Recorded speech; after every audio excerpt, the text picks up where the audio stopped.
పవన్ కళ్యాణ్ తాజా మాటల్ని చూస్తుంటే చాలా స్పష్టంగా బీజేపీ అధిష్టానం అయితే తెలుగుదేశం పార్టీ పట్ల పెద్ద సానుకూలంగా ఏం లేదు.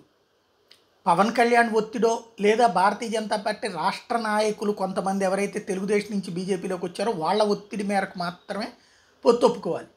అలా ఒప్పుకోవాలంటే తెలుగుదేశం పడేస్తే తీసుకునే స్థాయిలో బీజేపీ ఉంటుందా? బీజేపీ డిమాండ్ చేసి తీసుకునే స్థాయిలో ఉంటుందా? ఇది అసలు ప్రశ్న. బీజేపీ డిమాండ్ చేసే స్థాయిలో ఇప్పించాల్సిన బాధ్యత పవన్ కళ్యాణ్ది, ఇవ్వాల్సిన బాధ్యత తెలుగుదేశంది. లేదంటే పొత్తుకు సంబంధించినటువంటి సమస్య అలాగే ఉండిపోతుంది. ఏదో ఒక ఇది మొన్న రాధాకృష్ణ గారు రాసినట్టు 32 పవన్ కళ్యాణ్ అడిగితే 25 దాకా ఇవ్వడానికి తెలుగుదేశం సిద్ధంగా ఉంది. అంటే వాళ్ళకే 25 ఇస్తే అప్పుడు బీజేపీకి ఎన్ని ఇవ్వాలా? వీళ్ళకి 15 దాకా క్రిందసారి ఇచ్చారు కాబట్టి అప్పుడు 13 ఫైనల్ అయినాయి.